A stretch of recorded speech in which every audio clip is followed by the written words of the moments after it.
Hello folks, so in this video I'll be giving you a few tips and do's and don'ts on video game collecting. Now as you can see, I collect a number of games, primarily for the Sega Saturn at this stage. Got a good number here, and got some down there, some down here and here. Got the Sega Saturn itself with the official Sega Saturn memory card. Got some N64 games. A few Dreamcast games, not too many, but got a few there. Some PS3 games, a lot of them I've got digitally now. And looking over here, we have my collection of Sega Megadrive games with a couple of N64 games mixed in there. For some reason this one's gone really up in price recently, don't understand why. It was a fun game, but it was never particularly amazing. So you can see I've got a good number of games, but what are my tips for collecting? Well, start with one console, ideally. So I started with the Sega Saturn, and it's not a bad console to collect for. There's not a million games for it or anything like that. I think in the UK at least, they released about 260 or so, 280 games. So there's not a ton of games there. So that's quite easy to collect them, although that does mean some of them will be quite expensive. Things like Die Hard Arcade, you're probably talking about 80 British pounds for that. It's quite an expensive one, really. Even things like World Series Baseball 2 is a lot more expensive than World Series Baseball 1, strangely. So you've got a good selection there. And things like Resident Evil, Duke Nukem, you're probably talking 30 or 40 pounds each for them. But with the way the world is going at the moment, people want what they had in their childhood. So these games are probably only ever going to go up in value. Now, I started with the Sega Saturn, that is true, and one of the top tips I would say when you're starting with a console is start with what you had when you were a child. So we had a Sega Saturn before Sega dropped support for it and we moved on to the PlayStation. So it's a little bit special for me because it reminds you of what it was like when we were kids and we had this machine. And then later on in the life cycle we got the N64, I got one. And so I've collected some of the games I had for that when I was a kid. Again, N64 games are more difficult and more expensive to collect, however, because they're in these cardboard boxes. And even though I try and restore them a little bit and get them nice again, that is quite difficult to do when they're cardboard, and there's only so much you can do to keep them nice.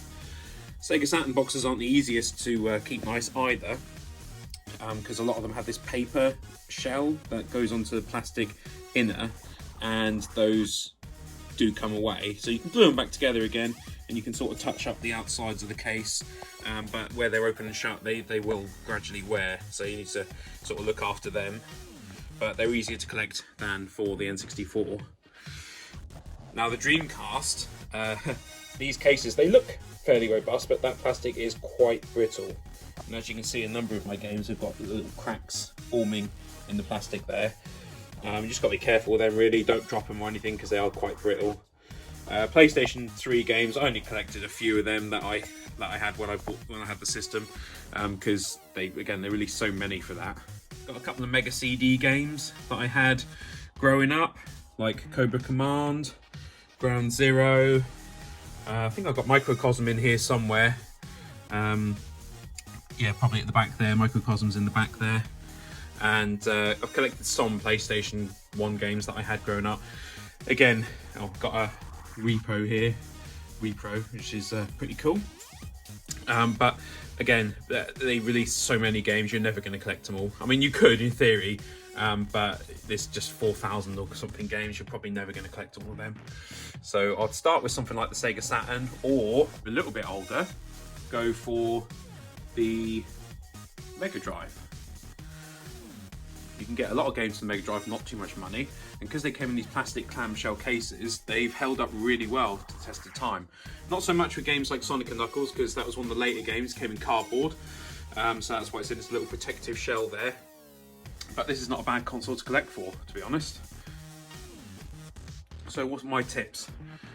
So what I buy primarily on eBay, so I would say check the sold listings, because people will put the games up for more than they are actually worth, and if you buy them at that price, then they become worth that price, don't they?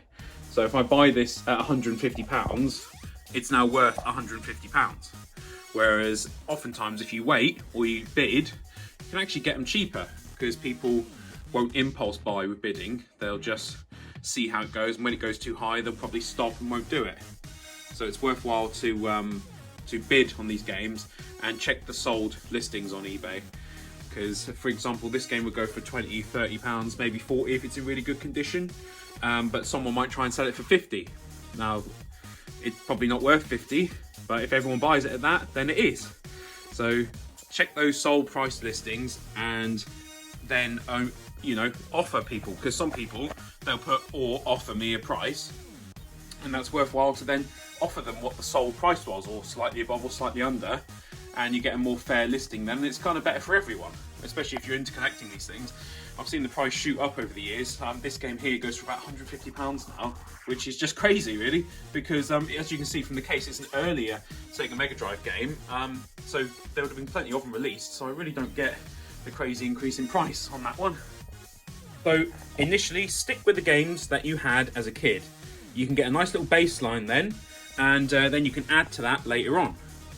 I would either go full in-box or just cartridge if you're doing N64. If you're doing a CD-based console, you really need it all. You need the box and the case, and ideally the manual. I think if you're going to go full boxed, you need to do it with all your games, because otherwise you're going to have a mishmash, and N64 games don't really look that great outside of the box. It looks okay sat in the console here, but outside the box normally wouldn't look that great. You really need the full thing, and that can make it more expensive, but it's not a race. Today, this is a marathon.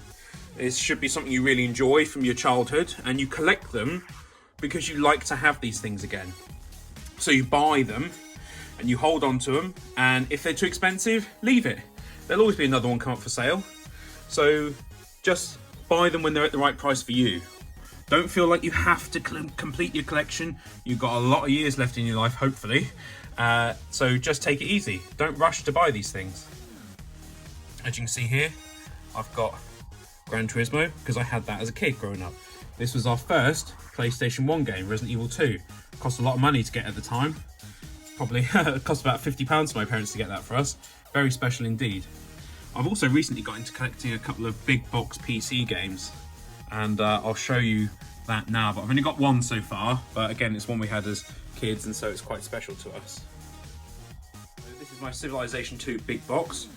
I bought it on eBay, paid about £20 I think. I did have to give it a bit of a clean, but it's fully complete. It's got all the technology tree in there, and the instruction manual and the CD. It's got all of that. I'd like to collect more of these, but as you can imagine, they take up a lot of room and they're getting more and more expensive. For example, I would like the big box for Deus Ex, but you're talking there about £70 potentially these go for.